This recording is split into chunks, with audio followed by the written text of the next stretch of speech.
சேலம் சிவராஜ் சித்த வைத்தியசாலை தமிழ்நாட்டில் அனைத்து மாவட்டங்களிலும் மருத்துவ முகாம் தொடர்ந்து நடைபெற்று வருகிறது. மேலும் விவரங்களுக்கு www.sivarajsiddha.com. சாணக்யா இன்டர்நேஷனல் அகாடமி உங்களுக்குள் இருக்கும் தலைவரை வெளிக்கொண்டு வரும் பியூர் பாலிடிக்ஸ் பயிற்சி பட்டறை நேரடி மற்றும் இணைய வழி மார்ச் 16 முதல். கான்டாக்ட் 7338824242. இன்றைய நம்முடைய நேர்காணலில் நம்மோடு இணைந்திருக்கிறார் மூத்த பத்திரிகையாளர் திரு ரங்கராஜ் பாண்டே அவர்கள். அவருடன் பேசலாம். வணக்கம் சார். இன்றைக்கு அமைச்சரவை கூட்டம் முடிவடைந்தவுடன் முதல்வருடைய ப்ரெஸ் மீட் நடந்தது. அதில் தென் மாநிலங்களுக்கு மேலே கத்தி தொங்கிட்டு இருக்கு. தொகுதி மறுசீரமைப்பு விஷயத்தில் தமிழகத்திற்கு ஒரு 8 தொகுதிகள் இழக்கக்கூடிய ஒரு அபாயம் அப்படின்ற ஒரு விஷயத்தை முன்வைக்கிறார். எப்படி பார்க்குறேன்? இது கவலைப்பட வேண்டிய விஷயம்தான். ஆனால் 8 தொகுதி குறையுதா அப்படின்னு உத்தரவாதம் இல்லை. இவர்களுக்கு கிடைக்கக்கூடிய தகவலின் அடிப்படையில் மக்கள் தொகை அடிப்படையில் தான் நீங்கள் கணக்கிடணும். நம்ம உங்களுக்கு ஞாபகம் இருக்கும், கடந்த பிஜேபி ஆட்சியுடைய முடிவு காலத்தில் செகண்ட் டேர்முடைய எண்டில் அவங்க மகளிருக்கான இடஒதுக்கீடு அறிவித்தாங்க, பாஸ் பண்ணாங்க. பண்ணும்போது அவங்க என்ன சொன்னாங்கன்னா, அடுத்த சென்சஸுக்கு பிறகு அப்படின்னாங்க. ஸோ மக்கள் தொகை கணக்கெடுப்பு நடத்தணும், எவ்வளோ மக்கள் இருக்கிறாங்க, அப்போ ஆண்கள் எவ்வளோ, பெண்கள் எவ்வளோ, எந்த ஊரில் எவ்வளோ எல்லாம் பிரித்து பண்ணணும். அதற்கு பிறகு இந்த பெண்கள் இடஒதுக்கீடு அமலாகும். அதே காலகட்டத்தில் அதன் அடிப்படையிலேயே, அதாவது சென்சஸுக்கு அடிப்படையிலேயே இந்த தொகுதி மறுவரையறை பண்ணணும்.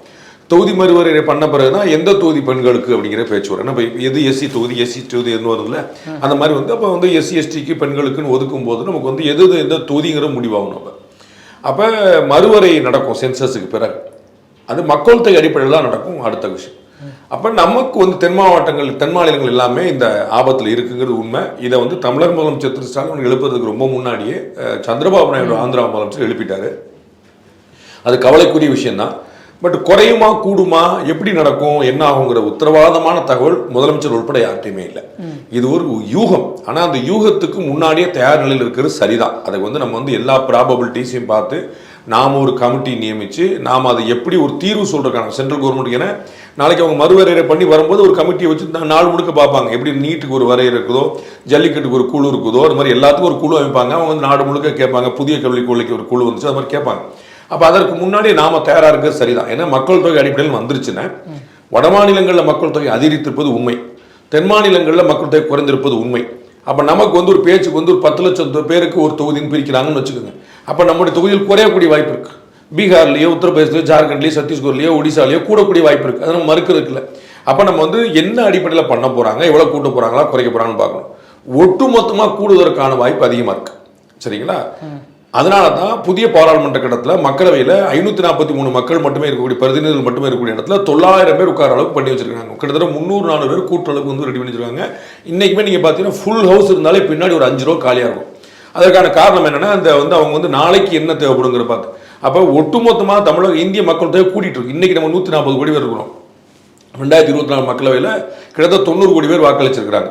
அப்போ அது 2029 மக்களவையில் அது 96-98 கோடியாக மாறுறதுக்கான கிட்டத்தட்ட 100 கோடி பேர் வாக்களிக்கிறதுக்கான வாய்ப்பே இருக்குது. அப்போ அது மக்களவை தொகுதியோட எண்ணிக்கை கூட வாய்ப்பு இருக்குது. அப்போ ஓவராலாக கூடக்கூடிய வாய்ப்பு இருக்குது. அப்போ நமக்கு குறைஞ்சிருமா அப்படின்னு பார்க்கணும். ஓவராலாக கூடுனா அதே ப்ரொப்போர்ஷனேட்டாக நமக்கு கூடுமா அப்படின்னு பார்க்கணும். ஓவராலாக கூடி நமக்கு குறைஞ்சிட்டா முதல்வர் சொல்லுகிற ஆபத்து சொல்ல போறீங்களா? அப்போ கட்டாயமாக அது கவனிக்கப்பட வேண்டிய விஷயம். ஆனால் இது ஒரு கண்மூடித்தனமாக நம்ம அணுகிட முடியாது. சயின்டிஃபிக்காக நம்ம அணுகணும். அப்போ நாமளே ஒரு முன்னுதாரணமாக ஒரு முன்னோடியாக இருந்து நம்ம எப்படி இதை கொண்டு வரலான்னு பார்க்கலாம். நம்ம ஏன்னா நான் அறிகிற வகையில் அடுத்த சென்சஸுக்கு பிறகு மக்களவை தொகுதிகளுடைய எண்ணிக்கை கூடும்.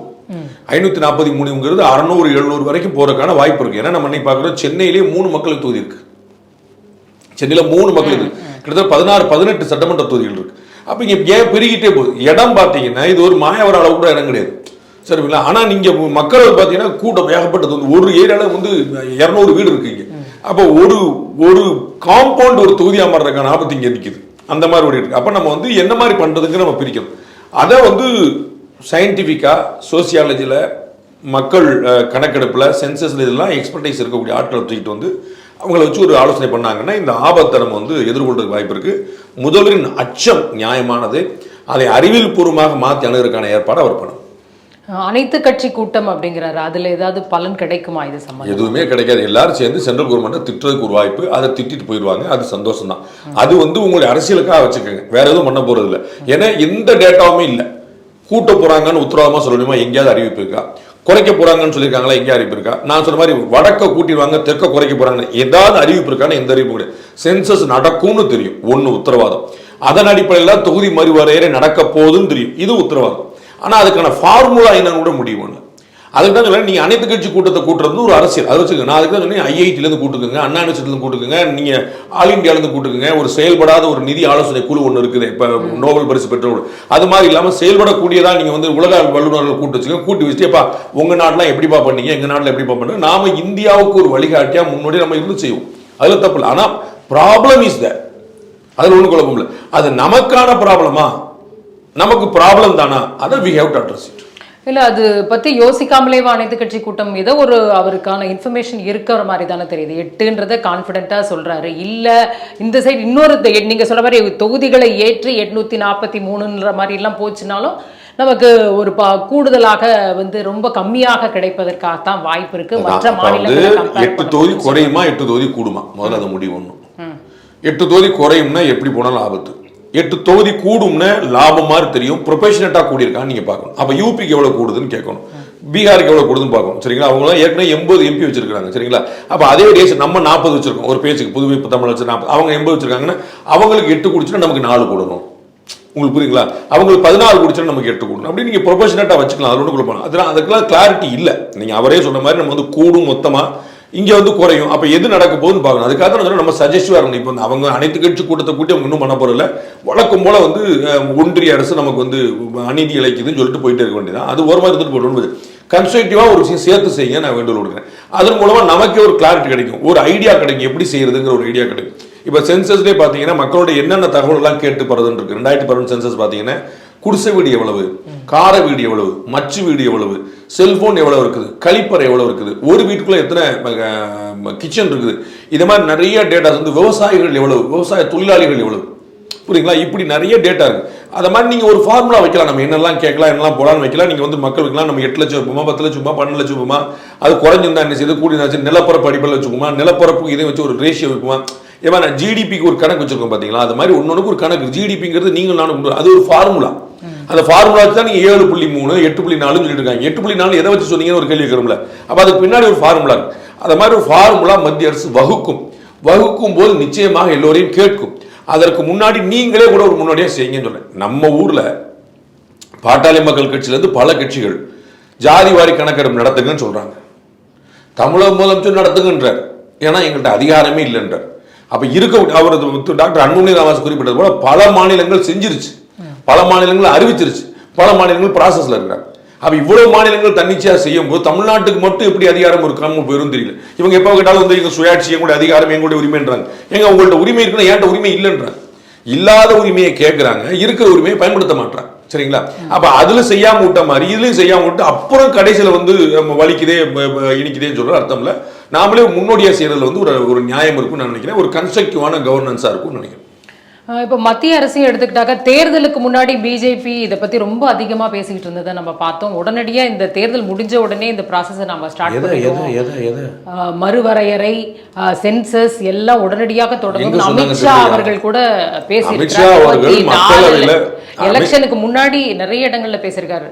மோடி அவர்கள் கூட இந்த சாதிவாரி கணக்கெடுப்பு பத்தி எல்லாம் பேசும்பொழுது அமித்ஷா அவர்கள் மக்களவையில பெண்களுக்கான இடஒதுக்கீடு அமல்படுத்தும் போது அது எலெக்ஷனுக்கு ஒட்டி கொண்டு வந்த விஷயம் பண்ணும்போது சொன்னது சென்சஸுக்கு பிறகு. ஏன்னா சென்சஸ் எடுக்காம யாருக்கும் சொல்ல முடியாது. சென்சஸ் எடுத்தாதான் ஆண்களுக்கா பெண்களுக்கா எஸ்சிக்கா எஸ்டிக்கான்னு சொல்ல முடியும். அவ்வளவுதான். அவர்களுடைய சிஏஏ மாதிரியோ யூனிஃபார்ம் சிவில் கோடு மாதிரியோ ராமர் கோயில் மாதிரியோ அவங்களுடைய அஜெண்டாலாம் வச்சுக்கல. இது வந்து ஒரு ப்ராசஸ் சொல்றாங்க. அது வந்து அடுத்த மக்களவைக்குள்ள அவங்க பிளான் பண்ணியிருக்காங்க. அது நடந்தது. எனக்கு தெரிஞ்சு 27 26 27 ஆரம்பிப்பாங்க நான் நினைக்கிறேன். 26 ப்ராசஸ் பண்ணுவாங்க. 27 ஒரு முடிவுக்கு நினைக்கிறேன். 29 மக்களவை வந்து புது தொகுதியில் அடிப்படையில் நடக்கும் நான் நினைக்கிறேன். 29 தேர்தலே அப்படி நடக்கும் வாய்ப்பு இருக்கு. ஆமா ஆமா அப்படிதான். ஏன்னா இவங்க 26 27 தான் டெட்ல வச்சிருக்காங்க. இந்த மக்களவையில் இந்த பெண்களுக்கான இடஒதுக்கீடு கொடுக்கும் போது அதுக்கு வந்து 27 தான் வச்சிருக்காங்க. அப்ப 26 ஸ்டார்ட் பண்ணாதான் ஒரு வருஷத்துல முடியும் இந்த ப்ராசஸ். அது போல இன்னும் நிறைய வாதங்கள், பரிவாதங்கள், நீதிமன்றங்கள் எல்லாம் போகணும் வைக்கணும்ல. சரி, இப்போ அது என்ன சொல்றாருன்னா, இந்த 39 எங்களுக்கு பத்தல, எங்களுடைய பிரதிநிதித்துவமே மக்களுக்கு கரெக்டா போய் சேரல, குரல் வள நெரிக்கப்படுகிறது நாடாளுமன்றத்தில். பத்தல அப்படிங்கிறதுக்குலாம் ஒன்றும் கிடையாது, இது ஃபிக்ஸடு. பத்தல அப்படின்னு சொல்லும் போது முதல்ல இருக்கிற வச்சு என்ன செஞ்சீங்கிற கேள்வி வந்துரும்ல. நீங்க நான் ஏற்கனவே 2 பேட்டில் குறிப்பிட்டேன். தமிழக முதலமைச்சர் வந்து நமக்கு வந்து கல்வியிலேருந்து பல விஷயங்களுக்கு நிதி கொடுக்கலன்னு சொல்லிட்டே இருக்கிறாங்க. இன்சிடென்டலி மத்திய அமைச்சர் வந்து ஒரு கடிதம் எழுதுறாங்க தமிழக முதலமைச்சருக்கு. நாங்கள் போன முறை கொடுத்தோம், பெண்கள், குழந்தைகள், கர்ப்பிணி பெண்கள் இவங்களுக்கெல்லாம் வந்து வளத்துக்காக நலத்துக்காக கொடுத்தோம். அதில் ஒரு ஃபண்டு லாஸ்ட் இயர்க்கான ஃபண்டு ஒரு 700 கோடி ரூபா அப்படியே உங்கள் அக்கௌண்ட்டில் தூங்குது, அதை கொஞ்சம் செயல்படுத்தினீங்க நல்லா இருக்கும் அப்படின்னு சொல்கிறாங்க. தமிழக முதலமைச்சர் பதில் ஆமாம் நீங்கள் சொன்ன கரெக்ட் தான், 700 கோடி அப்படியே எழுதுது, அடுத்த அமௌண்ட்டை கொடுங்க அப்படின்னு. அது காலாண்டோட கடைசியில டிலேடா வருதுன்னு சொல்லியிருக்கேன்.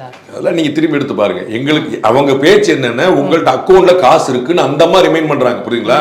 Central government remains the state government, it was not initiated by state government. Central government pass உங்க அக்கௌண்ட்ல காசு இருக்கு, தூங்குது, அது வேலை செய்யாம இருக்கு, அதை எடுத்து வந்து செலவு பண்ணிங்கன்னு சொல்லு. அதுக்கப்புறம் இவங்க வந்து ஆமா நீங்க சொல்றது உண்மைதான், எங்களுக்கு அடுத்த அக்கௌண்ட்டை கொடுங்கன்ற. நீ 700 கோடி என்னாச்சுன்னு பதில் சொன்னப்பறம் தான் நீங்க அடுத்த காசு கொடுங்கன்னு கேட்க முடியும். அவ்வளவுதான். இப்ப நம்மகிட்ட இருக்கக்கூடிய வசதிகளை நீங்க செஞ்சுட்டீங்க. 39 எம்பிக்கள் வச்சு என்ன செஞ்சீங்க? 39 எம்பிக்களும் ஒரு கூட்டணி சார்ந்த எம்பிக்கள் தானே. என்ன செஞ்சீங்க? அதிமுக ஒரு எளிமையான கேள்வி எழுப்புது. எப்ப நாங்க காவிரி பிரச்சனைக்காக ஒரு 20 நாள் நாங்க வந்து பாட்டி பார்லிமெண்டே செயல்படாம தடுத்தோம். அப்ப நாங்க பாதி பேர் தானே இருந்தோம், நாங்க 39 நாங்க இல்லையா? அப்ப நாங்க பண்ணோம், நீங்க 39 கீழே என்ன பண்ணீங்கன்னு கேட்கறாங்கல்ல. அதுக்கு மக்கள் பதில் தேடுவாங்கல்ல. நீங்க ஒன்றிய அரசு ஒன்றும் செய்யல, ஒன்றிய அரசு ஒன்றும் செய்யல சொல்லிட்டு 39 எம்பி வச்சு சுப்பிரமணிய சாமி சொன்னார் 11 எம்பி இருந்தா நான் வந்து ஜெயலலிதா அவர் விமர்சனம் மூலமா சொன்னார். அவர் 11 எம்பி இருந்தா பிரதமராக இருப்பேன். உங்களுக்கு புரியுங்களா? அப்ப அந்த பேர் தேவகூடா, சந்திரசேகர், விபிசின்னு அடித்து ஓடிட்டு இருந்த நேரம்.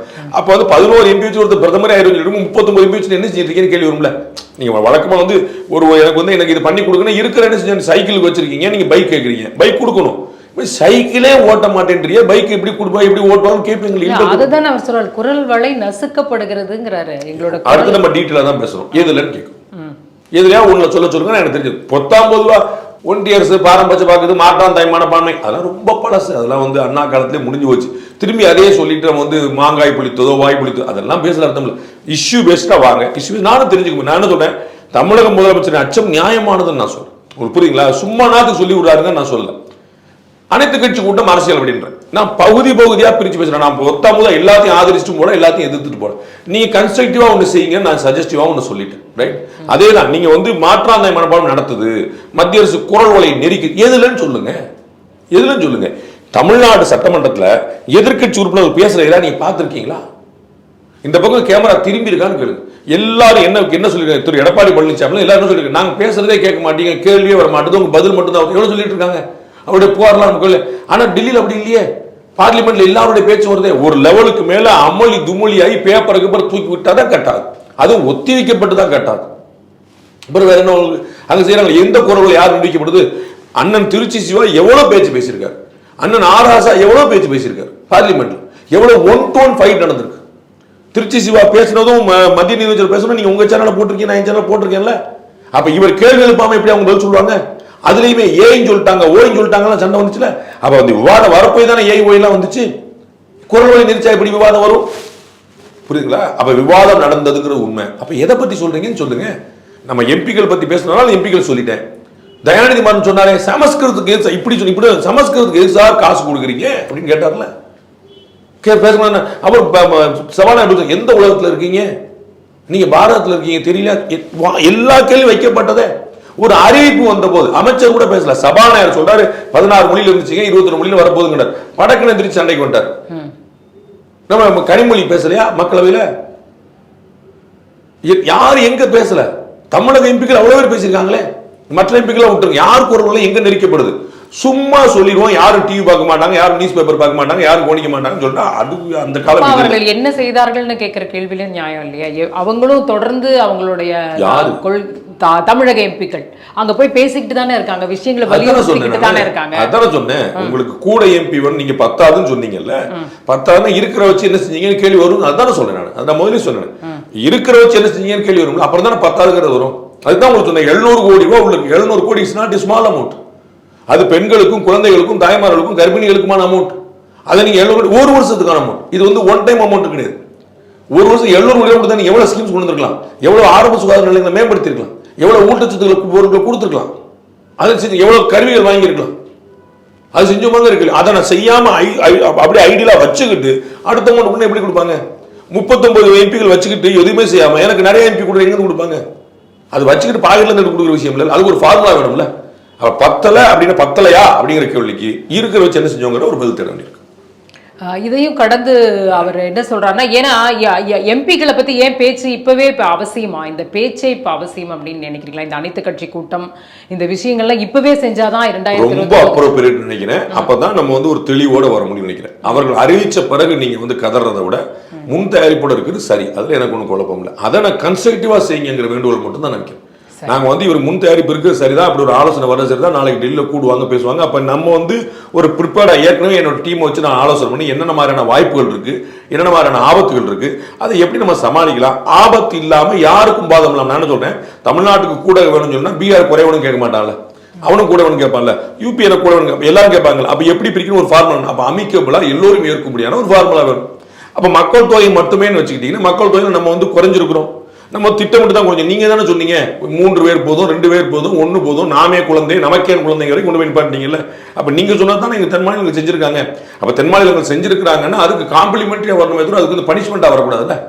அப்ப இது ஒரு ஃபார்முலா வேணும். அப்ப நீங்க வந்து சார் தொகுதி மறுவரே பண்ணணும் சார், எப்படி சார் பண்ற, அது நியாயமான கேள்வி. அதுக்கு ஒரு ஃபார்முலா கொண்டு அந்த ஃபார்முலாவை நீங்களே சஜஸ்ட் பண்ணுங்கன்னு சொல்லுங்க.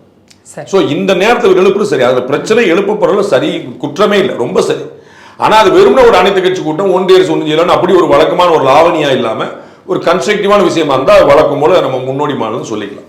இந்த கூட்டத்தில் இன்னும் பல விஷயங்கள் பேச போறோம். நீட்டு தொடர்பா பேச போறோம், நிதி பகிர்வு தொடர்பா டைம் நம்மகிட்ட இருக்கிற வரைக்கும் பேசிட்டே 1.5 மணி நேரம் மீட்டிங் 3 மணி நேரம் வச்சுக்கலாம். டைம் இருக்க வரைக்கும் பாஸ் பண்ணிட்டே இருக்க வேண்டியது. ஒன்றும் டைம் எல்லாருக்கும் டீ வரும், வடை வரும், சமோசா வரும், நம்ம சாப்பிட்டே இருக்க வேண்டியதான், பேசிட்டே இருக்க வேண்டியதான். ஒன்றும் தரையிட.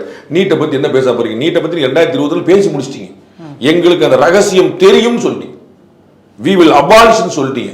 இந்தியா முழுக்க இல்ல தமிழ்நாட்டுக்கு வரும் சொன்னீங்க. இப்போ வரையும் சொல்ல தமிழன் என்று இடம் உண்டு, தனியாதற்கு குணம் உண்டு சொன்னாங்க. எல்லாமே சொல்லி முடிச்சிட்டீங்க. 4.5 வருஷம் முடிஞ்சு போச்சு. உங்களால முடியாதுன்னு உங்களுக்கு தெரியும். அப்ப மக்களுக்கு என்ன சொன்னீங்கன்னு கேள்வி. நீட்டை பத்தி உங்க சுப்ரீம் கோர்ட்டும் சென்ட்ரல் கவர்மெண்ட் ஒரு நிலைப்பாடு இருக்கு. எல்லா நான் கம்யூனிஸ்டுகள் ஆளக்கூடிய கேரளா, காங்கிரஸ் ஆளக்கூடிய கர்நாடகா, மம்தா பானர்ஜி ஆளக்கூடிய வெஸ்ட் பெங்கால் எல்லாரும் ஏற்றுக்கொண்டிருக்காங்க. ஆம் ஆத்மி ஆளக்கூடிய பஞ்சாப் எல்லாரும் ஏற்றுக்கொண்டு ஒருத்தர் மாத்திதான் ஏற்றுக்காங்க. நீட் வந்து அடுத்த வேலையை பார்க்க போயிடுச்சு. தமிழக மக்கள் ஏற்றுக்கொண்டு விட்டார்கள். 1 லட்சம் பேர் பாஸ் பண்றாங்க. 1 லட்சம் பேர் பாஸ் பண்றாங்க. 11 புதிய கல்லூரி கொண்டு வந்து இந்தியாவிலே அதிக மருத்துவ கல்லூரி உட்கார்ந்து அதிக மருத்துவ சீட் இருக்கு. 1.4 லட்சம் சீட் மொத்த சீட்டை இன்க்ரீஸ் பண்றாங்க. 50,000 சீட் இருந்த இடத்துல இன்னைக்கு 1.4 லட்சம் சீட் இருக்கு. மெடிக்கல் சீட் 3 மடங்கு கூடி இருக்கு. அப்ப என்ன இன்னும் அகாமடேட் பண்றது தானே. அப்ப ஒரு 500 மார்க் 499 வாங்கணும் உள்ள இடம் கிடைக்குதுல்ல. அவங்க செஞ்சுக்கிட்டே போறாங்க. நீங்க நீட்டை எதிர்ப்பு அரசியல் பண்ணிட்டே போறீங்க. எலெக்ஷன் நீட்டை பத்தி பேசுங்க. வேற எதை பத்தி பேச போறீங்க? மும்மொழி கொள்கையை பத்தி பேசுறோம். மும்மொழி கொள்கை பத்தி வாங்க. என்ன பத்தி தமிழ்நாட்டுல 50% பத்தி பேசுறோம். வந்துறேன். தமிழ்நாட்டுல 55% மாணவர்கள் ஹிந்தி படிச்சிட்டு இருக்காங்க. தமிழ்நாட்டுல 55% பள்ளிகள் தனியார் பள்ளிக்கூடம் ஏற்கனவே ஹிந்தியில சொல்லி கொடுத்துட்டு இருக்காங்க. என்ன வேலை செய்ய போறீங்க சொல்லுங்க. உங்க நிதி கொள்கை, உங்களுடைய மும்மொழி கொள்கை யாருக்கு? ஏழை விவசாய வேறு வழி இல்லாத கிராமத்துல படிக்கிற அப்பாவி அரசு பள்ளி மாணவர்கள் அதானே. சிபிஎஸ்ல வந்து ஹிந்தி இல்லையா? மெட்ரிகுலேஷன்ல ஹிந்தி இல்லையா? திமுக எம்எல்ஏ எம்பி குடும்பத்தினர் அமைச்சர் பெருமக்கள் குடும்பத்தினர் வைக்கக்கூடிய பள்ளிக்கூடங்கள்ல ஹிந்தி இல்லையா? அப்ப அவர்களுக்கு ஹிந்தி வேணும், உங்களுக்கு ஹிந்தி வேண்டாமா? தயாநிதி மாறனுக்கு ஹிந்தி தெரியும் என்பதால் அவரை மந்திரியா கூட கலைஞர் சொன்னாரா இல்லையா? அப்ப அவருக்கு அமைச்சராக ஹிந்தி ஒரு அட்வான்டேஜ் ஆயிடுச்சு. என் பிள்ளைகள் படிக்க கூடாதா? அப்ப இதெல்லாம் முடிஞ்சு போச்சு. அது போக நீங்கள் பக்கத்திலே உட்கார வச்சிருக்கக்கூடிய காங்கிரஸ் கட்சி, கூட்டணி கட்சி, அவர்கள் உருவாக்கிய 2 தேசிய கல்விக் கொள்கை தான் ஹிந்தி மேண்டேட்டா இருந்துச்சு. இன்னைக்கு பாஜக அரசு உருவாக்கக்கூடிய தேசிய கல்விக் கொள்கை ஏதேனும் ஒரு இந்திய மொழி இருக்கு. நீங்க திராவிட மொழிக்கு மட்டும் வச்சுக்கோங்க. உங்களுக்கு யாரு கசக்குது? யார் வேணான்றா? ஏன் தமிழ்நாட்டில் நான் திராவிட மொழிகளுக்கு மட்டும் தான் கொடுப்பேன். ரைட்? இந்த பக்கம் மலையாளம், அந்த பக்கம் கன்னடம், இந்த பக்கம் தெலுங்கு, இந்த பக்கம் துளு வச்சுக்கோங்க. அப்படி திராவிட மாநிலங்கள் ஏதாவது ஒரு மாநிலம் செய்யுமான்னு கேட்டு இல்ல அவங்க வரக்கூடிய வாய்ப்பு இருக்கிறதா அவங்க தொடர்ந்து பேசுறாங்க. ஹிந்தி படிச்சதுனால 56 மொழிகளே ஹிந்தி விழுங்கிடுச்சு. அந்த மாநிலங்கள்லயே நிறைய மொழி முழுங்கிடுச்சு. சான்ஸ்கிரிட் வந்து இன்னைக்கு காணாம போயிடுச்சு. அண்ணன் தயாநிதி மாறன் பார்லிமெண்ட்ல கேட்டார், சான்ஸ்கிரிட் எங்கங்க? இல்லாத மொழிக்கு எதுக்கு நீங்க சான்ஸ்கிரிட் எது முழுங்கிச்சு? ஹிந்தியா? பழுத்தணும்ல. மொழிகள் காணாமல் போவதற்கு 100 காரணம். இன்னைக்கு ஹிந்தி வரல. தமிழ்நாட்டில் வந்து 1947 இருந்து இன்னைக்கு இருமொழி கொள்கை தானே வச்சுக்கிட்டு இருக்கிறோம். வாங்க நீங்க போய் தினமலர்ல கேளுங்க, நான் போய் சாணக்கியால கேட்கிறேன், 4 பேர்ட்ட கேட்போம், எத்தனை பேருக்கு இங்க தமிழ் தெரியுதுன்னு பார்ப்போம். அரசியல்வாதி பார்த்து கேளுங்க. திமுக கரவேட்டி கட்டினாலா பார்த்து கேளுங்க, எத்தனை பேர் தமிழ் தெரியுதுன்னு பெற்றோம். 2 திருக்குறள் சொல்லட்டும், 4 வார்த்தை சேர்ந்தாப்புல பேசட்டும், பிறமொழி கலப்பு இல்லாம தமிழ் பேசட்டும், வேண்டாம் ஆங்கில கலப்பு இல்லாம தமிழ் பேசட்டும். பார்த்துருவோம் தமிழ் எப்படி வளர்த்துருக்கான்னு பார்த்துருவோம். தொல்காப்பியத்தில் ஏதாவது ஒரு பாசனத்தை எடுத்து போங்க, யாராவது ஒருத்தர் வாசிக்கட்டும், பார்த்து வாசிக்கட்டும். மேடம் 2ஆம் கிளாஸ் பாட புத்தகத்தை 3ஆம் கிளாஸ் பையனால படிக்க முடியலன்னு சொல்லிட்டாங்க. நீங்க என்ன தமிழ்ல உள்ளது, உருதுல பிரெஞ்சுல இல்ல, தமிழ்ல உள்ளத 2ஆம் கிளாஸ் பாட புத்தகத்தை போன வருஷம் படிச்சு பாஸ் பண்ணி வந்திருக்காங்க 3ஆம் கிளாஸ்ல. 85% பேரால படிக்க முடியல. என்ன தமிழ் வளர்த்தீங்கன்னு கேள்வி இருக்குல்ல. அதெல்லாம் அரசியல், அதெல்லாம் காமன் மனி தெரியும். அதனால காசு வந்து பிரைவேட் ஸ்கூல் போயிடறான். ஏழையா இருக்க வரைக்கும் உட்காந்துருக்கான். அவனுக்கு ஒரு பிழைச்சு ஆண்ட முடியாது ஒரு 100 ரூபா கிடைச்சுன்னா அவன் போயிடறான் பிரைவேட். சார் இப்பவும் இந்த ஸ்டார்ட் பண்ணிட்டாங்களே, இப்பவே வந்து எல்லா ஸ்டேஷனா போயிட்டு கருப்பு பெயிண்ட் அடிக்கிறது, மொழி போருக்கு தயாராயிட்டோம். நீங்க முதல்வர் எது ஹிந்தி எது இங்கிலீஷ் கூட தெரியாதவங்க அவங்கள்ட்ட போயிட்டு நீங்க பாவத்தை போயிட்டு நீங்க அப்பலாம் அதை ஐயோ பாவம் அவங்க சும்மா அவங்க பிள்ளைகள் எங்க இருக்கு மனசாட்சி கொண்டு இந்த பெயிண்ட் அடிச்சு ஒரு 3 பேர் வீடியோ இருக்குல்ல, அந்த 3 பேரை பார்க்கக்கூடிய உள்ளூர் மக்கள் கேட்கட்டும், உங்க மகன் உங்க பேரை எங்க படிச்சான்னு கேட்கட்டும். வேற எதுவுமே வேண்டாங்க. அரசு பள்ளிக்கூடத்துல கேளுங்க. இந்த பெயிண்ட் அடிச்ச பாளையங்கோட்டையில் பெயிண்ட் அடிச்சவர், பொள்ளாச்சியில் பெயிண்ட் அடிச்சவர், அங்கங்க பெயிண்ட் அடிச்ச பெருமக்களுடைய பிள்ளைகள் மட்டும் கேளு. உன் பையன் எங்க படிக்கிறான்னு மட்டும் உள்ளூர் மக்கள் கிட்ட யார் இங்கெல்லாம் யாரும் போய் புரட்சி எல்லாம் ஒன்றும் பண்ணுவாங்க. உள்ளூர் மக்கள் எங்க உங்க பையன் எங்க படிச்சா, உங்க பேர் எங்க படிச்சா தெரிஞ்சு வச்சுலங்க. பள்ளிக்கல்வித்துறை அமைச்சருடைய மகன் தமிழ் படிக்க மாட்டேன்றார்.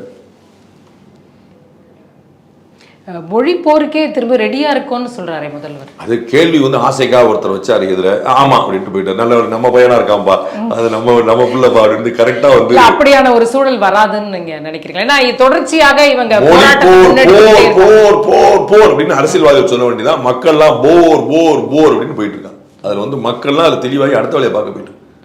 ஏன்னா அது உண்மையில் அப்படி இல்லை. இவர்கள் சொல்கிற காங்கிரஸ் ஆட்சியில தான் இந்தி திணிப்பு இருந்தது. அதான் நான் சொல்றேன்.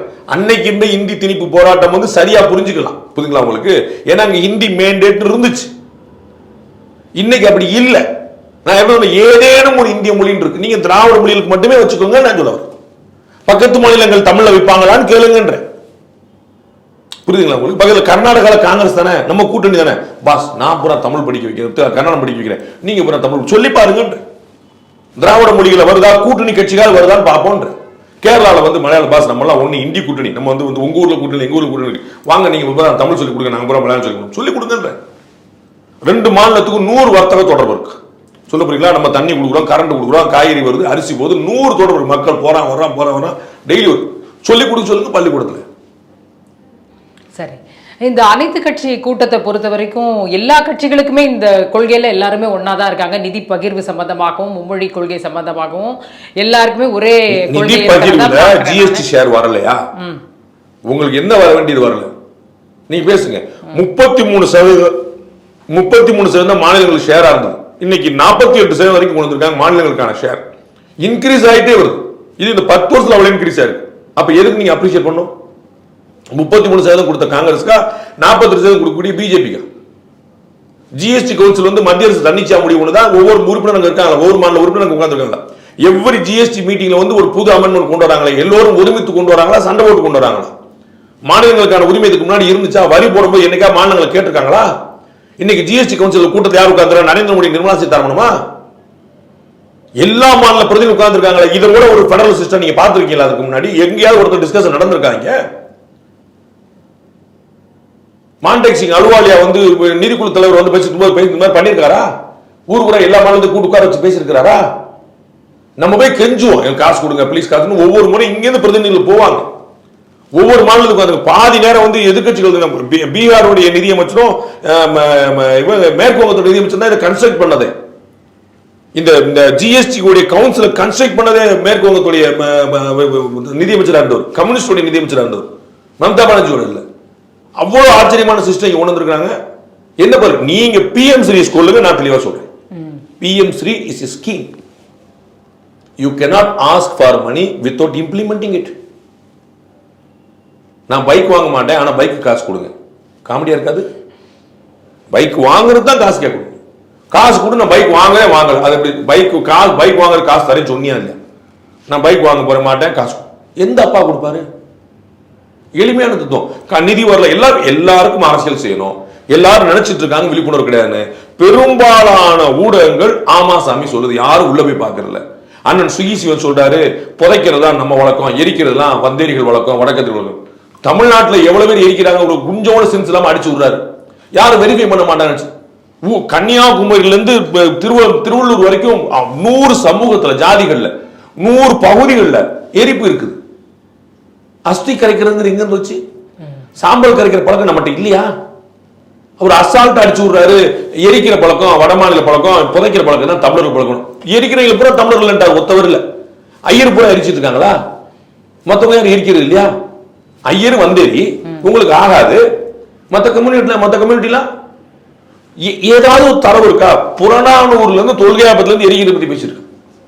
நம்முடைய சுடுகாடு இடுகாடு 2 வார்த்தை இருக்கு. வித்தியாசம் என்ன? இடுகாடு ஓகே புரியுது. சுடுகாடு என்னது? இட்டு வைப்பது இடுகாடு, சுட்டு வைப்பது சுடுகாடு. சுடுகாடுங்கிற வார்த்தை எங்க வந்துச்சு? தமிழருடைய வார்த்தை இல்லையா? வந்தேரிகள் வார்த்தையா? அடிச்சு விடுறது. நம்ம எல்லாம் படிச்சவே நம்ம என்ன சொன்னாலும் எல்லாம் நம்புவாங்க. நம்ம மீடியா கூட எடுத்து ஆமா போடும். எவனோ ஒருத்த ஓரமா தினமல வரும், ஜானகி எங்கே ஓரமா பேசிருப்போம். அதை பார்த்து நம்ம சமாளிச்சுக்கலாம். நம்ம 10 பேருக்கு உண்டாது யார் காது கேட்காம போய் நினைச்சிட்டு இருக்கிறோம். அப்படிதான் காசு வரல எல்லாம் காமன் காசு தரல போல. அப்ப எல்லா கட்சியும் ஒரு விஷயம் நம்ம பண்ணும்போது நம்ம சேர்ந்து அடிப்போம். கூட்டத்தோட கோவிந்தா அடிச்சு என்ன கட்டுச்சு? உண்மை எங்க இருக்கு? சொல்லட்டும். எத்தனை லட்சம் கோடி கொடுத்துருக்கான்னு சொல்லட்டும். அதே நேரத்தில் இப்போ அதிமுக தரப்புல பார்த்தாக்க 2 பக்கம் ஒரு பிளவை பார்க்குறீங்களா நீங்க? ஏன்னா தொடர்ச்சியா செங்கோட்டையன் அவர்கள் ஒரு அதிமுகவில் அதிருப்தி நிலவுகிறது. நீர் பூத்த நெருப்பு இருக்கிறது. அது 2026 தேர்தலுக்கு பிறகுதான் நெருப்பாக மாறுதா இல்லையான்னு ரிசல்ட் இப்ப எல்லாருமே வந்து சொல்லுவாங்க சரியில்லைண்ணே அப்படிம்பாங்க, சரி பண்ணிடலாமாங்க, அப்படியே போகும். ஒரு அரசல் புரசல் உரசல் விரிசலா தான் இருக்கும், உடைசலா மாறாது. இல்லை இப்போ அமித்ஷா வருகையின் போது இது வந்து செங்கோட்டையன் அங்கே போய் பேசுவதற்கான வாய்ப்பு இருக்கு அப்படின்ற மாதிரியான விஷயங்களும் தொடர்ந்து வந்துகிட்டு இருக்கு. செங்கோட்டையன் நரேந்திர மோடிட்டே பேசலாம், அமித்ஷாட்டே பேசலாம், அதெல்லாம் நடக்காதுலாம் நான் சொல்றதுக்கு இல்லை. ஆனா அதன் மூலமா ஒரு பலன் கிடைக்குமான்னு நீங்க பார்க்கணும். That is going to be a futile exercise. நடக்காது. செங்கோட்டையன் எனக்கு தெரிஞ்சு புரட்சி பண்ணக்கூடியவர் இல்லை. திரு ஓபிஎஸ் அவர்களை வச்சு ட்ரை பண்ணது என்ன ஆச்சுன்னு மற்றவங்களுக்கும் தெரியும். ஒரு முக்கியமான தலைவர்கிட்ட பேசிட்டு இருக்கும்போது, சார் இந்த குதிரையை நம்பி நீங்க ரேஸ்ல ஜெயிக்க முடியாது சார் அப்படின்னு சொல்லி சொன்னேன். அவர் சொன்னார் ஜாக்கி ரொம்ப டேலண்டானார் அப்படின்னாரு. சரி வச்சுக்கோங்க பார்ப்போம். அது குதிரையும் டேலண்டா இருக்கணும், ஜாக்கியும் கேப்பபிளா இருக்கணும், 2 பேர் இருக்கணும். அது வந்து குதிரை வந்து விசுவாசமான குதிரை. நான் வந்து அது கேப்பபிள் இல்லாத குதிரைன்னு சொல்லு, அது விசுவாசமான குதிரை. அது வந்து அதை மாத்தி யோசிக்காது. திரு ஓபிஎஸ் இருந்த ஒரு பெரிய பிரச்சனை என்னன்னா, அவரால் வந்து அதிமுக மீறி சிந்திக்க முடியல. புரியுங்களா? அவர் அதிமுகவுக்குள்ளே தான் சிந்திச்சுட்டு இருந்தார். திரு டிடிவி அதிமுக வெளியே சிந்திச்சுட்டார், தனி கட்சி ஆரம்பிச்சு போயிட்டார். நீங்க 5-6 வருஷம் ஆகி போச்சு, அடுத்த வேலையை பார்க்க போயிட்டார். அவருக்குன்னு கட்சி அலுவலகம் நிறுவனம் மேல இருந்து கீழே அலையன்ஸ் எல்லாம் போட்டு முடிச்சு போயிட்டார். இவர் அதிமுகக்குள்ள இன்னும் பாருங்க தொண்டர்கள் மீட்பு குழு தான் உட்கார்ந்துட்டு இருக்கு. இப்படி சும்மா உள்ளே தான் ஓடிட்டு இருக்கு. அப்ப அவரோட அதே தான் திரு செங்கோட்டையன். நான் வந்து அவர் வந்து எம்ஜிஆர் காலத்து அரசியல்வாதி. ஜெயலலிதா அவர்கள் நான் பலமுறை கேட்டேன். 2016 சட்டமன்றத்தில் செங்கோட்டையன் ஜெயிக்கிறார். அவர் அமைச்சர் ஆனாரான்னு யோசிக்கணும். ஜெயலலிதாவுடைய அமைச்சரவையில் இல்ல, சசிகலா அவர்கள் கொண்டு வந்த எடப்பாடி பழனிசாமி அமைச்சரவையில் இருக்கிறார்.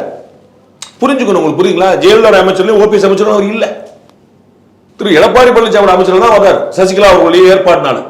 அப்போ வந்து அவர் வருத்தப்பட்டு போலியே, என்னை ஜெயலலிதா வந்து புறக்கணிச்சாங்க, சசிகலா தான் எனக்கு வாய்ப்பு கொடுத்தாங்கன்னு சொல்லி அப்படி நினைக்கலையே. அவர் அதிமுக காரர், நான் அதிமுக தான், நீங்க போக மாட்டேன் யோசிக்கும். அப்படிதான் அதிருப்தி இருக்கும். புருஷன் முன்னாடிக்குள்ளே இருக்குது, அப்புறம் கட்சிக்குள்ள இருக்காதா? காலையில் சண்டை போட்டீங்கன்னா சாயந்தரம் டைவர்ஸ் பண்ணிடுவாங்களா?